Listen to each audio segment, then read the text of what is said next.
All right, we are live, and the New York Mets are once again winners on opening day. Who needs Edwin Diaz? We have David Robertson. No fucking problem. Our first view of baseball, I feel, because I don't think anyone's watched any spring training. We know they didn't watch the other things that were going on in baseball. We're just gonna leave it at that. How we feeling, Kev? 1-0, baby. 41-13 all time. We are the God Toad. Greatest opening day team of all time. 41-13. Nobody wins on opening day like the New York Mets. I would love to be winners of the final game of the season for a change once in a while. But hey, we will take the first game of the season. And in what fashion? Beating Sandy again. I mean, I would never be so bold to say that we have the number of Sandy Alcantara, because nobody does, because even with Verlander, who we'll talk about in a minute, I still think Sandy is the most dominant man in the game because he does it effortlessly. But facts are facts. We've gotten to him the last few times we played him. They get a lot of hits off him. Lindor seems to always drive in a run or two against him. So to put up, 3 against him, chase him out, then beat up the bullpen, lock it down with our bullpen without Diaz, my man Nimmo, my guy, Marte stealing bags. We got it all, baby. And except for that one, speed bump of an inning, let's call it, Max looks sharp. So all in all, the hat 1-0, baby. 1-0. Oh man, I'm feeling good. My guy came through. My guy Drew Smith. Huge. We both had big guy games. Yep. And Max obviously comes out, deals. By the end there, ran out of gas. We're just gonna leave it at that. That's fine. He's fucking 1,000 years old. Keep him going. How we feeling, Philip? I feel great. I watched that game in the cave without Frank. It was a wonderful experience because he was in Miami. Oh God. You know what, man? It is 7:02. The sun is still shining. The ball game is over, as Gary would say. We can all go put on a movie, put on a series. The pitch clock, a gift from God. Rob Manfred unequivocally sucks, but between the extra innings rule and pitch clock rules, he's doing a lot for people out there who are normal humans, who aren't baseball freaks, who can sit around and watch 5-hour ball games. That was, it really is a total game changer in some ways for good, because like I said, we're done. The action is constantly going. In some ways, though, like that inning with Max, we'll talk about it more in depth. But when your pitcher is against the ropes, usually that's the time that you take a trip around the mound, you rub the ball, you stretch it out, you take a breath, you calm down. This is like, hey, I just gave up a double and I got to get right back in there. I got to, keep pitching. Boom. Next thing you know, it's a home run. It's going to be a game changer. In this case, we were on the wrong end of it for that 5th inning. But hey, at the end of the day, 3-hour ball game, take the W. We could do this all season long, fellas. If Rob Manfred solves the West Coast road trip and makes those games easily watchable for us, I'll throw his ass in the Hall of Fame. That's the final frontier. Can you somehow fix? How about you just don't go to the West Coast? How about West Coast and East Coast teams meet in the play Indianapolis or some shit, and everybody can go home early. That's the last thing for Rob to do is save the West Coast games. That's actually a great point. They should play in Cincinnati. Did you see that scene at the Red Stadium today? No, what happened? So it's just a sea of red as far as the eye can see. And I know opening day has been their thing forever, and it's so MLB that they kind of have gone away promoting it. But they would always have the first game, and you just saw all these fans there today when they're at such a low point of a franchise where people want to shit in Toyota Tundras. And that's kind of the big rallying cry. Yet these people still come out. It was so awesome to see. I kind of want to go out there. I think next opening day, I might try to get out there. But throw the fuckers from the West Coast, East Coast, kind of just meet in the middle. Biggie and Pac would still be alive if we could have just figured out this whole East Coast, West Coast thing. But if we get the win. It feels fucking awesome. And in typical Mets fashion, you just couldn't just enjoy it. Just couldn't do the whole, hope springs eternal on opening day. Everything is new. Everyone's in first place. We got the Justin Verlander news is just the fucking kick in the dick. Why couldn't they have just announced that he had his I mean, what was the name of the terrorist I don't know what it is. I still don't know what it is. Phil doesn't even know what it is. He hasn't gone on his YouTube doctors to figure it out yet. It is the muscle that attaches your shoulder blade or bone to your joint or something. I don't know. My mom told me what it was. We'll call it an armpit, I guess. Yeah. Did you guys do the armpit fart sound back in the day? I used to be able to do it. I can't do it anymore. That was like the baddest kid in school used to be able to just rip those out. I don't know if you guys had that in your school, but that was a big thing back in the day. Oh, hell yeah. That's thanks to your Titus major right there. Your Titus major. All I know is that through Mama Clancy's research, I have no idea if it's correct or not. There's somebody on the Guardians who's out 8 weeks with a major tear or strain of that. Verlander has a minor strain. I guess he said if it was the postseason or an important game, he would have pitched. So I'm not too worried about it. But when you have guys, when they get hurt or go on the IL, when they're not pitching, like their day of rest, it's like, what the fuck is going on? How did this even fucking happen? I did not expect a Justin Verlander injury report today. That one comes out of fucking nowhere. And right away, even though he's okay, I know it's just going to be a long season of me holding my breath, praying every day that 2 40-year-old guys make it through a billion baseball games. Now, what would you rather have? The Verlander thing we had today or watching Jacob deGrom give up 5 runs in 3 2 And let me tell you something. I'm the hater of the year from 2009 till I'm fucking dead here on these internet streets. As hater supreme, nothing better than a W while Jacob deGrom gets absolutely shellacked. But then the Phillies still catch the L because the Rangers go fucking off. Absolutely perfect day of baseball with Jake giving up bombs and back-to-back triples and gets chased out of the game at 3 2/3. Have fun, Texas. Have fun. We would be like, all right, he's hurt. What is it? Is it his arm? Yeah. Is it his shoulder? Is it his elbow? We'll be like, oh, he's probably hurt. Yeah. Back-to-back triples and a wild pitch. Like, that would have sent me over the edge. And the fact he went back to the place, granted not the same stadium, but the same place where his career basically like almost died and then it took off to another land. Like, it could be the place he was born and died. That'd be a real shame. Real shame, Jacob. But the Verlander shit, like, again, I honestly, like, if they announced that now, I think I would have. If they announced it after a loss, it feels like the sky is on fire. If they announced it after a winner tomorrow, it would have been all right. It just was like the worst fucking timing possible. None of us know what the injury is. We've dealt with anal fissures and valley fever and all the other nonsense. And Kev, I know the guy you're talking about was Tristan McKenzie. He has like other issues, so he's like, it could be kind of fucked. The good thing is, I believe there was a guy on the there was another player that had this injury and he missed like a week or two. So it could be like not a big deal, hopefully. I really, knock on wood, I really don't think it's I think this is extra for a guy who's older and it's the first fucking week of the season. Like, just don't fuck around with it, Yeah, exactly. Let's see. Anthony DiSclafani did this. He had a shutout like a week later or something. And now people tell me settle down. It's like, you settle the fuck. It's opening day. Like, if I can't be irrational and crazy when I just get hit with a fucking nuke in the head, a potential nuke, I should say. This might have been more of like a stone, but it could have been a nuke. I don't know what the fuck do I know what a terrace major is. What, is the terrace minor better? Like, what if he fucked up his terrace minor? Does that make it like a better injury, a worse injury? I'll be honest. As we say it sounds like terrorist to me. So it's a terrorist attack as far as I'm concerned. And yeah, listen, you're allowed to get upset when your players get injured. Edwin Diaz. Yeah, exactly. Speaking of which, terrorist attacks, SNY, terrorist attack on all of us. You can't show Edwin Diaz fucking his knee exploding as we're watching, like, at all, period, no. Let alone on opening day when we're trying to close out a game 5-3 in that fucking, old house of horrors down there in Miami. What did the fuck? I almost called out the beat reporters for throwing the E word around. I'm like, don't say Edwin, don't say Diaz, like, Lord carry him now. I don't need to see that name on the timeline right now. Worry about it, tomorrow.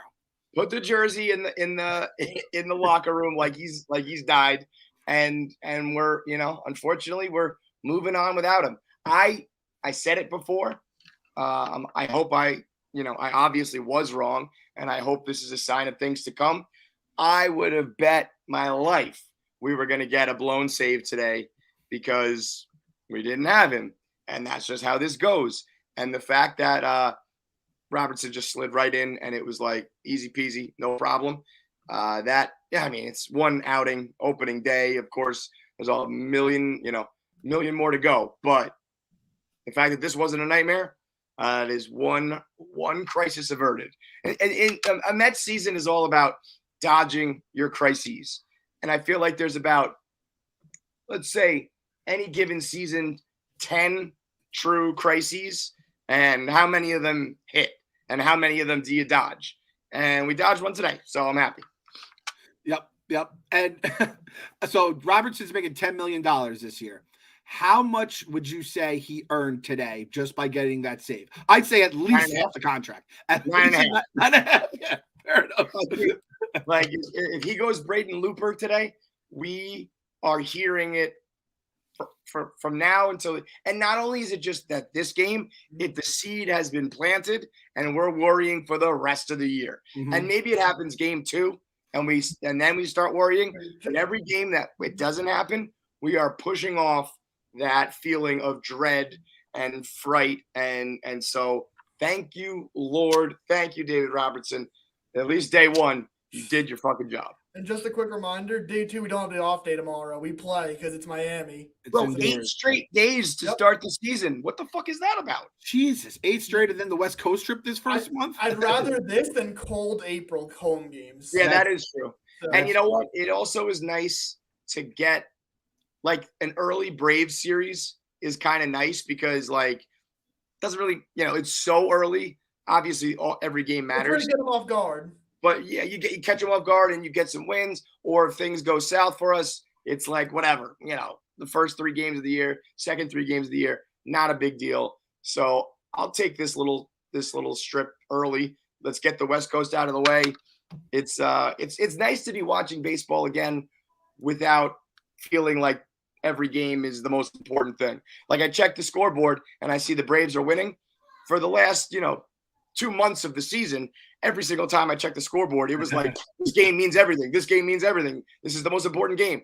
And now it's like, okay, well, they won, but we have 500 more games to go because baseball is the dumbest sport in the world. And so it's nice to be able to relax again. Free got hurt, right? He hamstring discomfort. I haven't heard anything else about that. It's probably minor, but it's a game.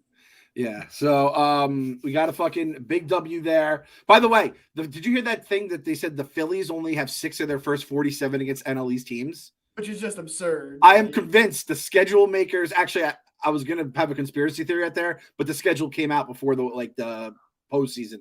But I was convinced they're trying to make it so Bryce will be back for all the games. Yeah, fucking A. That does suck that way. I mean, but man, that's like one of those things though. It's like that was kind of what we had with the Phillies last year. The opposite. We played them all of our games before like July 1st, right? So it's kind of the opposite this year. So yeah. I remember Smitty was like, you guys face us, and like there's like 15 games, and we won't face DeGrom once in any of those games because he was hurt for all that, and it didn't matter because again we gutted the fucking team 10 different ways last year. It was fucking awesome. That's like everyone's talking about like the schedule being different. You're facing all these teams. I don't know how the Mets are gonna be able to recreate just kicking the shit out of the Phillies like 16 times because they just don't play them that much. And like you just figure like you can't win those games the way they won those every single year against a team that's as good as they are. So, but yeah, they're having a tough time. They had a tough time down in Texas. We had a good time, and you know who had a good time down in Miami? Motherfucking Darren from the 7 line and the rest of the boys. Uncle Stevie, he got the unk in the 7 line with those shirts were fire, by the way. That color scheme always goes. So dope. The teal and pink. He found out about it a couple weeks ago. He told me, did you guys know that was happening? Did he make that public? Yeah. Okay. So I guess he knew about it for a couple weeks and kept it quiet. Good for him, because I would have been like, fucking Uncle Steve is coming to Barstool, the ballpark. Are you guys kidding me? I would have been singing on Twitter the minute that I found out that news. That was incredible. Front row with Darren and the whole gang clapping it up. The people's champ, the people's king, our benevolent king. That's sick, man. That's so cool. That's awesome. And I show my wife and she's like, awesome. And she's like, did he go down with 7? Like, he has a place down there. Like that would have been so. If Stevie just went on the plane ride with the boys and then came back, on commercial the next day, that would have been something. Steve will probably attend more Mets games in Miami than in Queens this year. It's probably down the block from his fucking South Beach pad, In terms of this box score right here, Nimmo with just a monster day. Marte 2 for 4. A little bit of terror on the base paths. I think we're going to see a lot of running from our boy. I don't think I saw one player get caught stealing all day in all the games so far. Like it should be a glitch. I did not really comprehend the impact of only being able to throw over twice. Yeah. Because in essence, you're really only able to throw over once, right? Because if you blow your second one, you can take a lead, right? Am I thinking about that correctly? No, you are thinking about that correct. If you throw over twice and you don't pick him off, your lead can be half the fucking base path then. So you can really only throw over once, and then you got to keep them honest. So motherfuckers are going to be running left and right. It's going to bring back the pitch outs, which I have to tell you, boys, I don't know how this is going to be perceived here.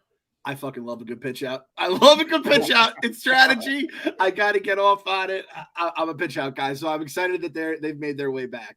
I mean, it's going to be awesome if those rules encourage running, and the 4 inches with the bases really does make a big difference. That's what they're saying. I love stolen bases. That is like the best part of baseball that is gone now to me is, the stolen base, going first to third. Back when guys used to swipe 100 bags, that was so sick. It was like, just get on base and you're in scoring position. That was watching Reyes do that. He was like the last player, really the only player we ever watched. Like Vince Coleman back in the day. I wasn't really. Cedeno had like a year like that. Yeah. Yeah. I guess Roger Cedeno had some wheels, but watching Reyes, he had 100 in his career at one point, right? In a season? He probably had like 80, I think. I thought he broke 100 one year. Maybe I'm wrong. But either way, if that becomes 78, I thought he got to triple digits for some reason.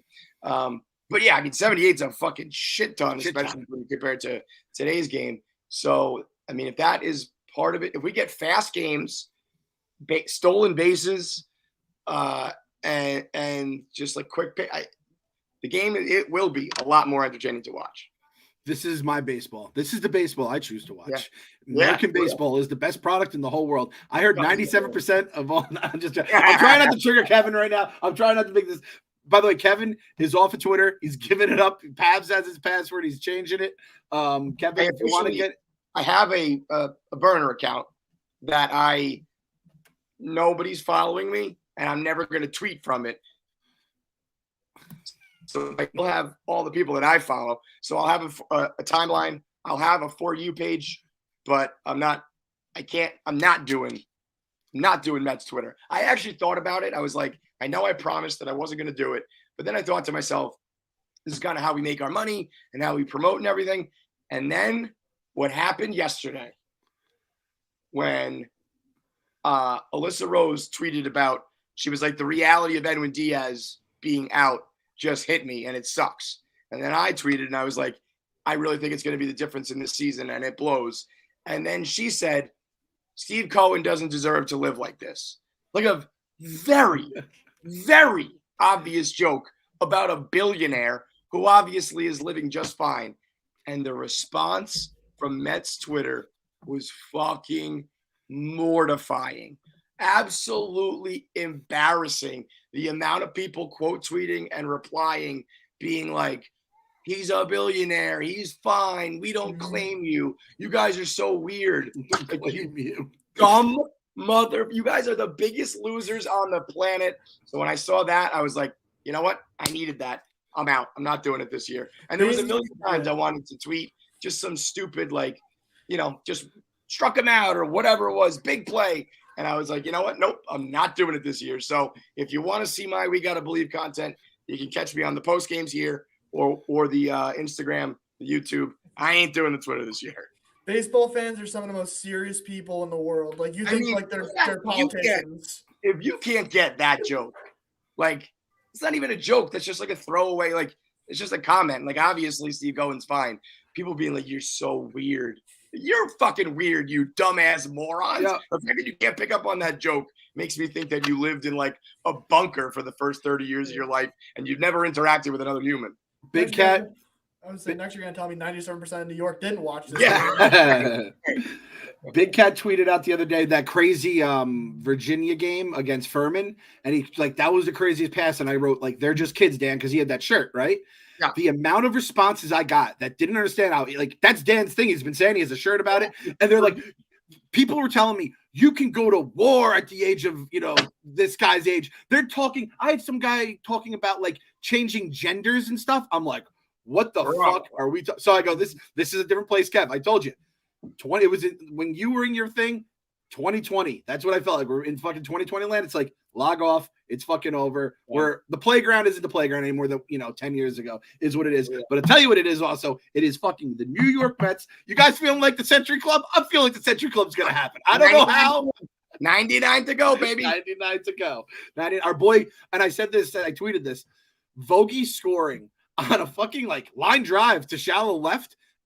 Tagging up, I was like, that has to be the greatest moment ever. Like, when they sent him, like, what the fuck are we doing here? I know he's 40 pounds lighter and the bases are fractionally bigger, but I mean, not that bigger. I mean, and it was easy, like no play at the plate. I mean, that's just good base running and a guy with closet wheels, man. Yep, closet wheels. That's our guy. He's gonna get that steal this year. I couldn't get on the Barstool Sportsbook. I guess we wouldn't. I don't know if our bets would hit today, so it's good we didn't throw the Scherzer and Pete bet up there. We can't get obviously the season-long bets. For people that missed the gala yesterday, go back and watch it. We just kind of give our overarching thoughts of the season, but we couldn't do the 96ers or the Century Club bets or our Max or Verlander going to win Cy Young, which, by the way, ain't looking too good right now either. We're going to have our daily bets and stuff like that. We were talking about a pregame. There was the when Max is starting, there is the inevitable clip of him pregame staring at the ground, huffing and puffing, marching around. And I've never had the balls to say it because Max is a new guy here. And, I certainly don't want to be on Max Scherzer's bad side. But I think when he gets all jacked up, sometimes I'm like, bro, relax. Like, this is not the time. And I didn't want to say it, but every time I've seen him and anytime I can recall that he's doing the tough guy, huffing and puffing, bull seeing red, I feel like he gets tattooed a little bit. And Meek, I think you agreed with me, right? It feels like because we've seen that before in the playoffs and not even just the Mets playoffs, like his whole playoff history. Like every time you see it, it's like 3 home runs. And I don't know if it's just coincidence or if there is something to it where, he overthrows or whatever it may be. But he looked sharp in the first few. But that fifth inning, I really think the pitch clock might have been a factor there. Because like I said, as a veteran who's used to like what I liked about Max is usually when his back was against the wall is usually when he ratchets it up. And I think, he just had to keep it moving. And, you put a pitch over the plate because your pace was too fast. The next thing you know, that shit was gonzo. But up until that moment, I was like we're good. Max is doing Max things. 6 innings, 3 runs, just perspective. Last year versus the Nats, I could say a much worse lineup than the Marlins have because they were the Nats that lost hundreds of whatever games. He won 6 innings, 4 runs. So just their start. I would have taken 6 innings, 3 runs opening day. How many strikeouts did he have? I think 5 or 6. 6. I would have signed for that. It's just the manner in which it happened. If he gave up a run in the second, the fourth, and the sixth, I'd be all right with it.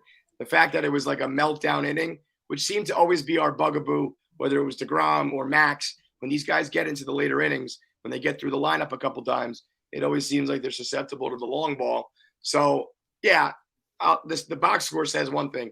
The other side is like you gotta be able to get through that 6th or hopefully 7th without getting fucking beat around, because that seemed to have been the issue in the past. And I need those umpires to know those rules inside and out, because I'm telling you, that McNeil one, that was fucking bullshit. I know they said like they kind of the reasoning for it, but it was not the case.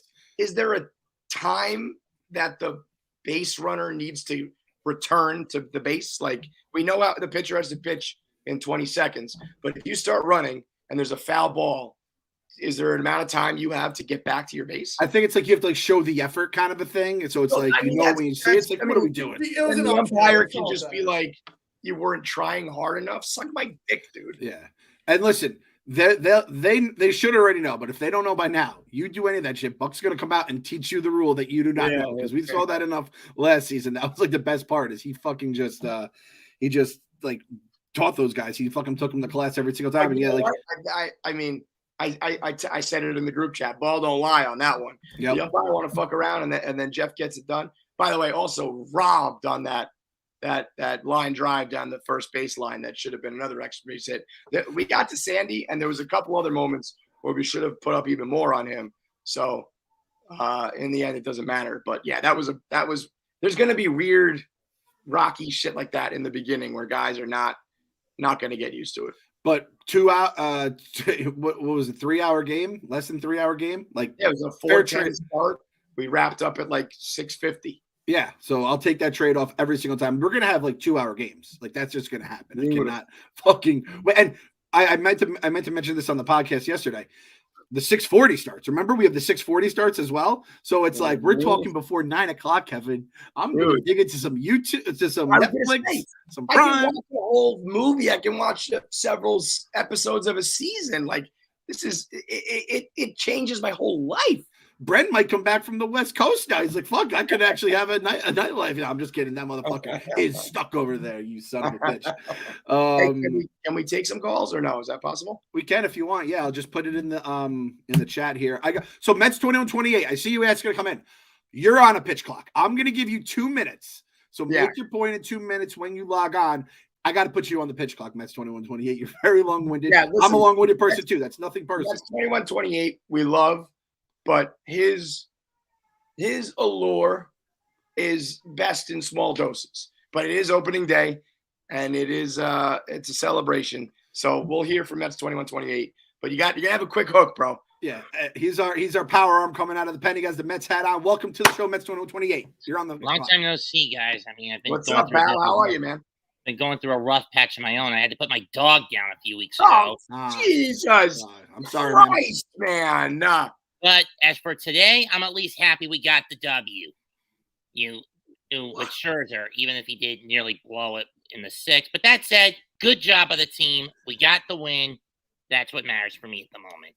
Well, I'm very, very sorry to hear about your dog. And I cannot think of another way to bring down the mood more than that. But you know what? You're Mets 21-28, and you're a wild card, bro. So that's why we love you. Yeah, we're sorry to hear that, but I'm happy that you're happy, and I'm happy that the boys could bring you a little bit of joy during this tough. In regards to what happened to Jake today in Texas, you knew there was going to be – the Rangers didn't even realize they were getting a trade-off with a guy who's basically falling off a cliff when it comes to the bug. And I mean injuries, not the other bug. Okay, yeah, fair enough. I don't know if Jake believes in any of those bugs. I think Jake very much thinks none of those things are real. You saw how he got mollywopped by Philadelphia before they pulled him out.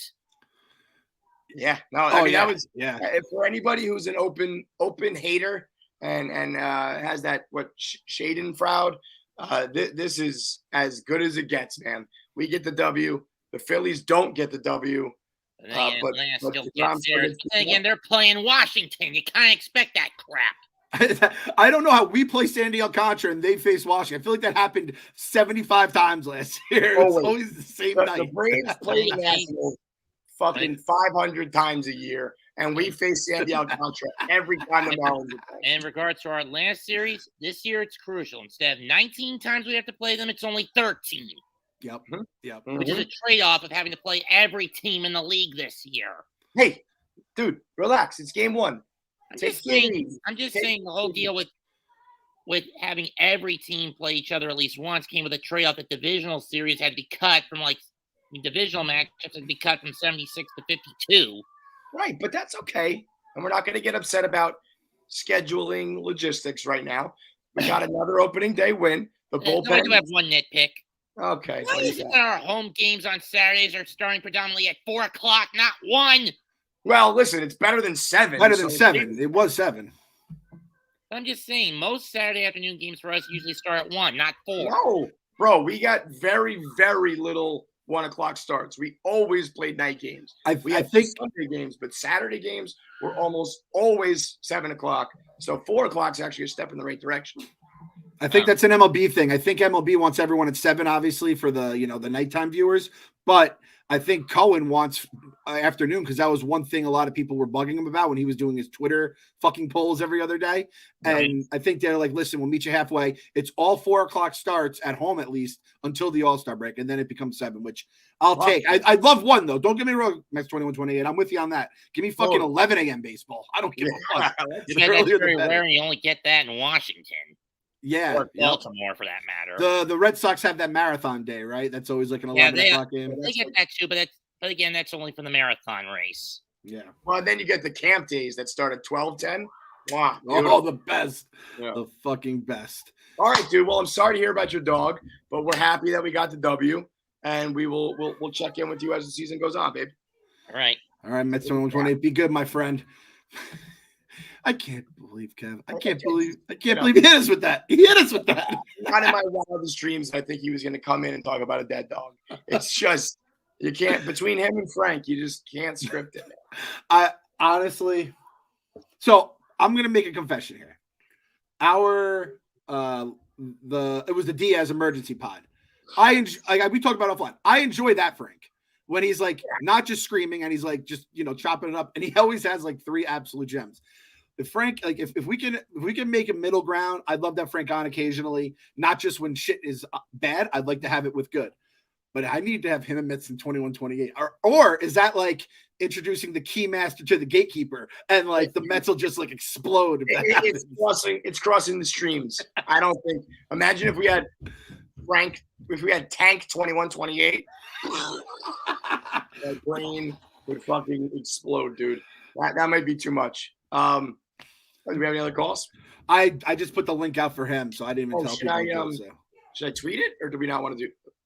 I think I'm going to go upstairs. We're going to 30 minutes. There's not much to say other than like shit went well today.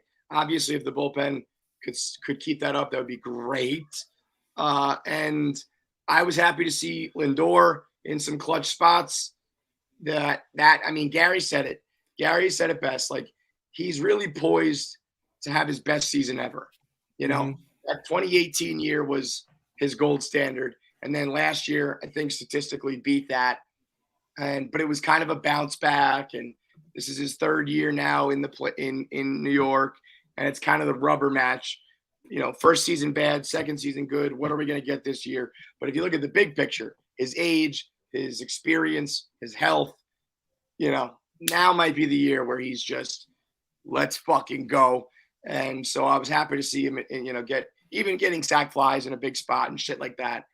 And if Nimmo was, Nim's a chance to be one of the best contracts and one of the most underrated guys out there because he's just, a scrappy white guy who hustles. But if he plays like that, he's a real deal big league player. Man, I'm so happy I got you on the Nimmo squad now. Like, I mean, he's your guy. He's your guy, but like, he was my dude for a while. Like, I defended him, but I like nurtured him to health. And then it's like a puppy. I'm like, Kev, here's your guy. And I brought him back for you, and he's running around all crazy. I got to keep it real. He'll forever be your guy. But I was a non-believer, and now I have converted. I've seen the light. The Holy Ghost has come down and touched me, and I am now a Nimmo guy. I just laughed when he walked and ran to first. I was like, oh, I love this asshole. Like, he's such a dick. And our boy Canna gets hit by a pitch right where he left off.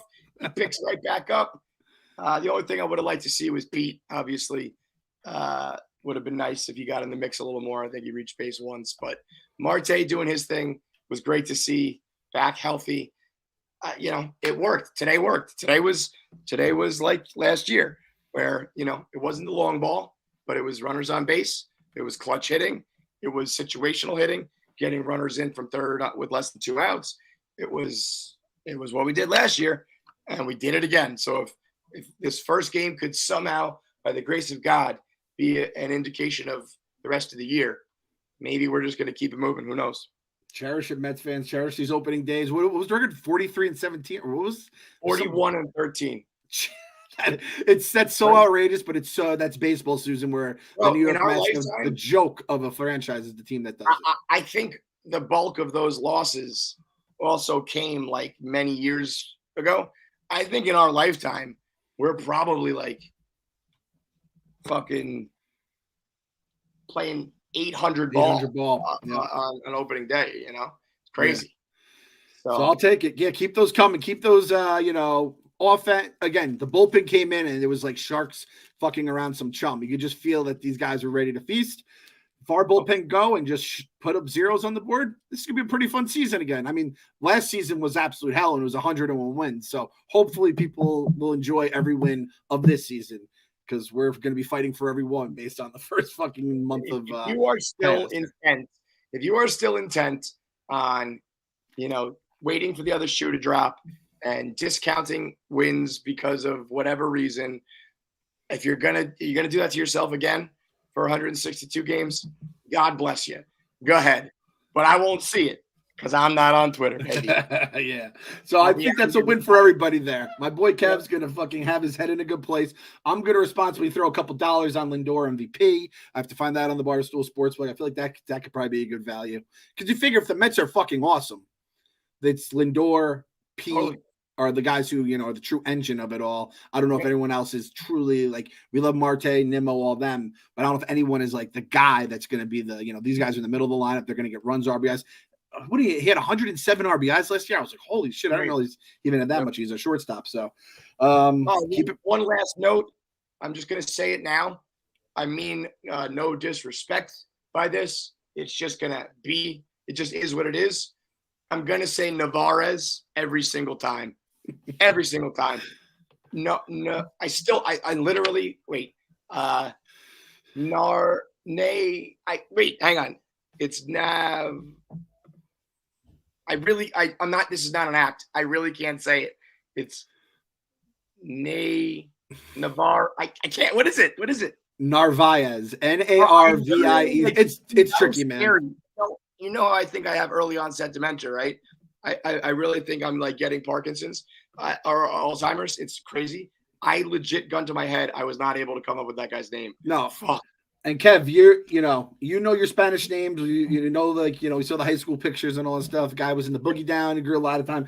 It's the AEZ that fucks you up because the guy on the Marlins, Arias.